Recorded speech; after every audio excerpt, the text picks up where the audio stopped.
ঢাকা বিশ্ববিদ্যালয়ের আশপাশ এলাকায়, মেলার আশপাশ এলাকায় আমরা নিরাপত্তা ব্যবস্থা জোরদার করব। রাত্রে সার্চ লাইটের ব্যবস্থা করা হয়েছে, যাতে করে কোনো ঘটনা দুর্ঘটনা যেটাই হোক আমাদের নিয়ন্ত্রণে থাকে।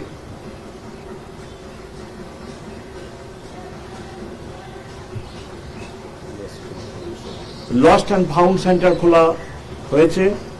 কেউ যদি হারানো যায়, লস্ট অ্যান্ড ফাউন্ড সেন্টারের মোবাইল নাম্বারও দিয়ে দেওয়া হবে।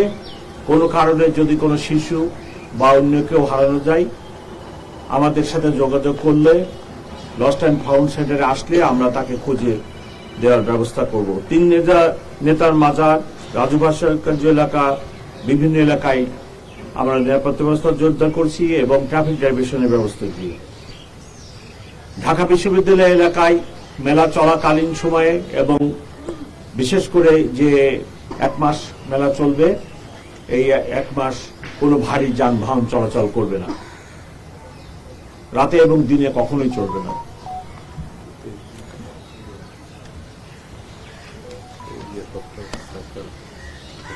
হকারদের ব্যাপারে আমরা অনুরোধ করব, কোনোভাবেই জন্য যাচ্ছে তাই ভাবে যেখানে সেখানে হকাররা না বসে এবং উচ্ছৃঙ্খল কোনো কর্মকাণ্ডে হকাররা লিপ্ত না হয়।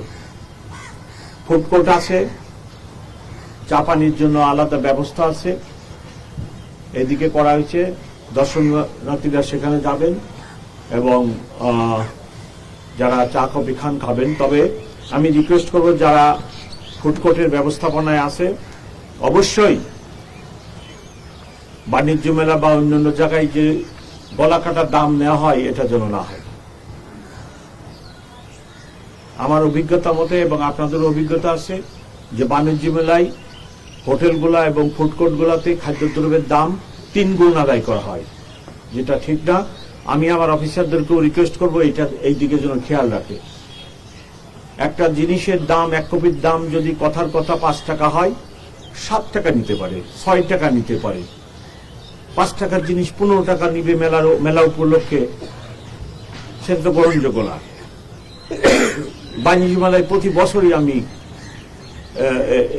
এইটা লক্ষ্য করেছি। এর জন্য অনেক সরকারের অনেক ডিপার্টমেন্টও আছে, বাজার দর ডিপার্টমেন্ট আছে। আমি তাদেরকেও রিকোয়েস্ট করব যে এইদিকে খেয়াল রাখবে। 5 টাকার জিনিস কোনোভাবেই 15 টাকা 20 টাকা দর্শনার্থীদের থেকে নিবে এবং এটা নিয়ে অনেক ঘটনাও হয়ে যায়। সেখানে ছোট ছোট ঘটনা হয়, তর্ক বিতর্কের সৃষ্টি হয়। আমি আমার কলিগদেরকেও রিকোয়েস্ট করতেছি এবং যারা অন্য ডিপার্টমেন্ট আছে তার জন্য এদিকে খেয়াল রাখে। আপনারা জানেন এটি একটি রুটিন প্রোগ্রাম ঢাকা মেট্রোপলিটন পুলিশের জন্য। প্রতিবারের ন্যায় আমরা সেই রুটিন প্রোগ্রামটাই ফলো করতেছি এবং বাড়তি কিছু বিষয় দিয়ে আছে। ট্রাফিক একটি ইম্পর্টেন্ট বিষয় পুরো ঢাকা শহরের জন্য এবং এরূপ একটি কি বলে ফেস্টিভ প্রোগ্রামের জন্য ট্রাফিক আরো ইম্পর্টেন্ট। আমি আমার সহকর্মী এডিশনাল কমিশনার ট্রাফিক কে এখন অনুরোধ করতেছি ট্রাফিক ব্যবস্থাপনা সম্পর্কে আপনাদেরকে একটা ধারণা দিবেন।